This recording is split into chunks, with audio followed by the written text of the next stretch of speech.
started making names right away. And I loved it. I was robbing drug dealers and taking their gold right off their neck. And the shit we did, who's going to call the police on you? A drug dealer? I can identify with anything that was normal, to be honest with you. But I was born and raised in Brooklyn, New York. Yeah. 99% of the time, you're going to disagree. Just like the Donnie Brasco situation with Lefty? Yeah, because the reason why, they figure it this way. You brought this guy around, he ratted on everybody, now he ratted on you. You might turn around and join him and rat on us, so we get rid of you, there's no connection between there and there, and they get rid of you.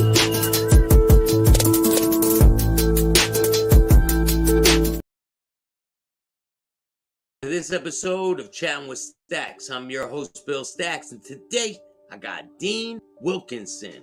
Hey, what's up, Dean? All right, Staxx, how are you, man? I'm good, man. How you doing? I'm doing well now, trying to get my feet wet in this racket, man, doing videos, trying to promote my book, and people have been very good to me, the subscribers are starting to build up a little.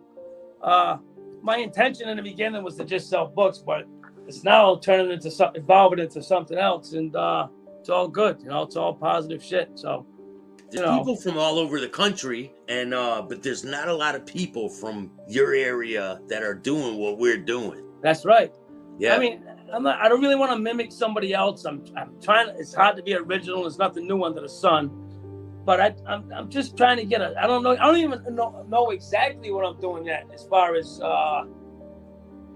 what my niche will be with this or what. But I'm figuring out as I go along. But meanwhile, I just put videos out talking about, for the most part, my adjustment back out into the world. After, well, as they know, some people know, after more than three and a half decades in the can. But it's not an easy adjustment, and a lot of guys, they need help. Really, not so much even the guys, the ex-cons. I try to enlighten family members and loved ones of these guys getting out, to help them understand, to give them insight on how to approach that guy that did time. Because everyday normal life goes on for people out here. They take everyday life granted. Where the guy who's done a lot of time, there's a lot of shit involved with his adjustment. A lot of pride, false pride involved when you do time. Shit, like simple things. I know guys that can't, sometimes they can't differentiate between when they're dealing with a supermarket manager or something that has a bad mouth. Obviously, you don't respond to that guy like you do a guy on the yard in the joint. But some guys are in such a bad habit of responding for so long to a certain way to things, they may do that on impulse when they get out. So I try to help family members or loved ones of ex-cons to understand how this guy or woman may be thinking, and so they can help them in certain situations. Like just going to a store creates so much anxiety. It ain't funny. How long have you been out, and what's it been like for you to try to get adjusted? Well, here's the thing with me. I've been out 15 months. And I made it easier for myself, only because I'm a 3-time convicted felon. I've served 3 bids already. A lot of time. Each one, 7.5. Then I did 10 straight, and I just did 18 years straight. So through my experiences from the first 2 bids, I knew what to expect. So while I was still in the joint, probably when I had about 10 years in on the 18, I had about 8 years in on this. I'm doing a 30-year bid. I'm still doing it. I'm just on parole. But, I was in a high security shoe unit. Here it's just called Supermax, right? So 23 hours a day. For me, I just, the anger was tearing me up, for one. So once I started learning how to overcome my anger and deal with that, I don't want to keep repeating my story over and over as I tell it in all my interviews. But writing is what kind of saved my ass, and I got a point here. So when I started writing, then that made me steered me towards getting an education. So I ended up, just for the most part, I only got an associate's degree. I got no bachelor's degree program. But my point is, once I got a little bit of an education, and once I felt like I had a purpose, because a lot of guys, they're aimless in prison. You kind of can lose your identity in a joint after a long time. They'll try to strip that from you. for me, when I started writing, I started communicating with people on the street, professors when I was going to school. You start to develop you have an identity with that. That's a title. I'm an author. I don't know if that makes sense the way I'm saying it, but you have to do something constructive.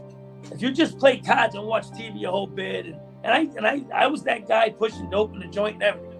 I did it the other way, but then when I found out a new way to do it, I started trying to prepare myself for society. And how did I do that? First of all, I got involved with a program where they taught, like, if you remember the Scared Straight program, I think it started in New Jersey. Well, it's kind of a watered down version of that here. I got involved in that. And really my agenda for getting involved with that wasn't in the beginning to talk to the kids. It was to help myself talk to teachers and people in society. So really my agenda wasn't even all that fucking honorable. But then in time, I got the idea of talking to the kids grew on me. So my point is just doing that program itself. It's a way of civilizing yourself. You follow me? Yeah. So I got involved in that. And then, like I said in another video, I would call people whenever I could. I didn't want to be a pain in the ass, but at the same time, I always try to keep a little bit of myself out in the world so I know what's going on. I didn't want to walk out of the joint lost. You follow me? Yeah, like not know what's going on. Listen, I'll talk to a pregnant woman about her pregnancy. Like I could have a niece. You understand? And plus, I'm a writer, so I wanted to capture the true essence of what I was writing about, but talking to someone who may experience in what I'm writing about. You follow me? Yeah. So if you're out in the world, you're just your everyday normal life. You're around that stuff. In the joint, you don't see it, which is another topic: emotional intelligence. That won't grow in the joint.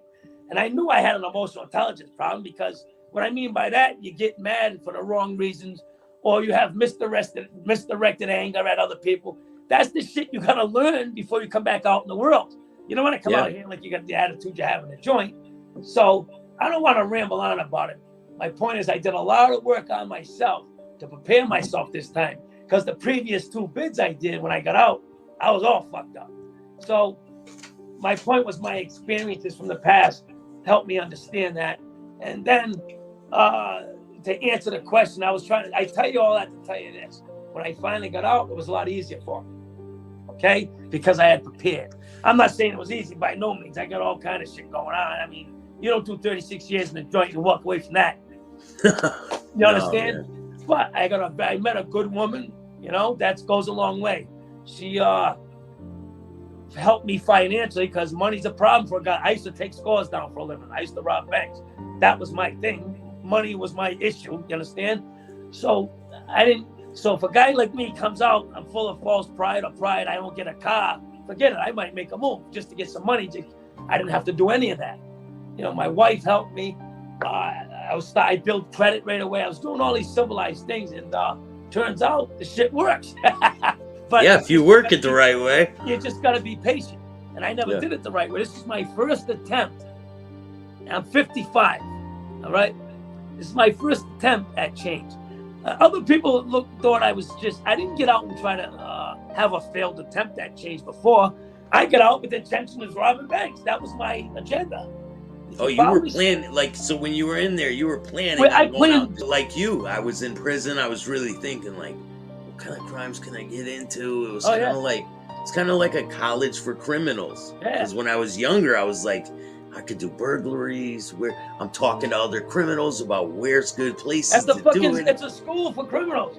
Crime is the curriculum, and the prison is the school. That's what. If you want to go down that road. And anything you want to get away with in there, you can. Like you want to smoke weed, you want to smoke cigarettes, you want to be in the mix of all the bullshit. You can be in the mix. And even though that sounds silly to people out here, but even just getting tobacco and smoking it is almost like a criminal act, and you're still in that criminal spirit when you're doing that in there. If you follow me, I'm not saying it's gonna make you go commit crime. But when you're actively engaged in all that shit, and I believe I've been to the hole a million times. I did time in the 80s. That's a different time. I'm sure you know that. I mean, what'd you do? State time in Connecticut? Connecticut in the late 90s. Yeah, listen, I know about Connecticut. But I've heard about Rhode Island. You can't go up to the correction officer by yourself. But once upon a time, Staxx, that's all changed. It's changed. But I remember summers back in Connecticut, back in the 80s and early 90s, was fucking off the hook. Yeah, I know guys that went out there. No joke back then. I don't even think it's a reception center or something. I don't even know what they call it. Now it's a half a prison, half a jail. So people that get arrested go there, and there are people serving time there for like. You can await trial on one side and then do a little time in the other. Or they'll say, I remember when they erected some of those joints like McDougal or something, a couple other joints. I remember them. And they had a war going on out there in the early 90s. I don't know if you ever heard about that. Well, of course you did. The gang wars in Connecticut. I remember all of that shit. Yeah, man, I was in a gang back then. I used to be affiliated with 20 Love. I know a couple of them guys. A couple of Rhode Island guys got involved with them, and a couple of guys I know all my life. They got involved in that. And they were running wild out there, man. You did time in a real joint. I don't care. You don't have to do a lot of time. It only takes a couple of days of exposure to that shit, and you have to become somebody. You put it this way: you'll get to test who you are in them joints. Yeah, I started young. I started young. The first time I got arrested, I think I was 14. Yeah. And that was big. I went to Little Cheshire, MYI. Right. I've been through the system, man. In Connecticut, it was not fun. The fucking system will swallow you up and chew you up and spit you out, man. And Rhode Island's a small state, so one thing I want to know about Rhode Island and the prison system is, so you're in Rhode Island, you have a problem with somebody on the street. Say you got a problem with someone on the street, you go to prison. It's a really small state, so you're liable to run into them, right? Unless the guy tells them right away. They have, and for the guys that do want to sign up, do want to bring that to the attention of the fucking COs, they gotta obviously a protective custody environment, or it'll fuck your shit up because they only have one big compound. They got a maximum security, medium security, add another medium, they closed it. They got a newer one, well, it's new to me, and they got a minimum security and a high security. One big compound, that's it. And the population in there, when it's at its peak, it's only like 3,500. It's so small, but that makes it very unique. So let's say you're in maximum security. I'm in the intake center, and I'm trying to, I catch a bid, and it's on record we got a beef. They will now send me to medium security, right? Or maybe that guy's at medium security, and I'm only doing 2 years, and I'm supposed to go to medium. Not a maximum security where you're going to be exposed to all that. But if the guy you got a beef with's there, you can't go there. Now you got to go to max. So now it's really making your bid harder. So you could be a guy doing 2 years and you're stuck over there. But now they got a thing where guys sign off. Before, they call it SIU, the internal police. They'll go to each guy now because it was clogging up the system. So they had guys stuck in high security that don't belong there 23 hours a day until awaiting the opportunity to resolve the issue, right? They make both guys sign off. Some guys sign off and still make a move. But on the other side of that, if nobody says nothing, you bet your fucking ass you're going to run into the guy immediately. It's so small. If you're catching a big bid and he's doing a big bid, you're going to max. And for nobody knows, it's the craziest fucking thing. But, I want to be careful how I proceed, but max was a wild ass joint. I talk a lot about the old days. But in 1990, maybe 91, I want to say 1990 because I got out, they brought down this new prison director. First he took over Walpole and changed that around. And then he came down here, and the guy was fucking, I don't want to use the word brilliant, but he knew what he was doing. He knew he had an agenda. He was like a troubleshooter. We had on street clothes. We're selling drugs like right on the fucking corner. Guys got swords. It was fucking, guys are getting lit on fire like any other big penitentiary. But it's so small, he knew he could fucking rearrange it. So he started taking things. And they got this, what really triggered a riot is they came up with this thing where if you get a dirty urine, a dirty tox, not only do you do 30 days in a hole, you do another 90 on this other status where you're not in the hole, but you're in your cell all day, you come out for a little bit of rec, but in population, they take kind of like confined to quarters, right? Yeah, And they'll take your visit for 30 days. If you get another hearing, it's 6 months. If it's another one, a year, or maybe you never. So no one had ever heard of no shit like this. So the first time they did it, a guy came out in the yard. You know what they just did to me? Took my. Everybody said, "What? We're sick of this guy." And then boom, it just ruptured, right? Nobody really got too many guys and get that hurt, but they tore the place up. But the guy wanted that. He locked the joint down, and anybody with influence, he shipped them out all over the country. Federal prisons. Guys were in fucking anywhere they had an interstate compact. And this was all state prison? The guy had an agenda because there's only 439 guys in that penitentiary here, max. So let's say you got 100 core guys that gotta go. High security, they sent the guys to fucking federal to Lewisburg, right? Federal. They sent guys to Illinois. What's that? Statesville, but they call it something else. Joliet. They can do that? To this, yeah. We got, boom, they got interstate compact. That's crazy. They trade guys, though. They'll send guys down. Yeah, I have seen that where they trade people to Virginia from Connecticut. Yeah, someone got killed down there. There. Well, I remember I got a story. One of my stories about that Connecticut guy that got killed in the yard in Rhode Island. I seen him killed. Nuts. I didn't see him, but I watched him die. But in any event, they send guys all over the country. They bring in out-of-state guys in, and the out-of-state guys are a little off balance, first of all, and anyone influence is gone. And then they started trickling all the week.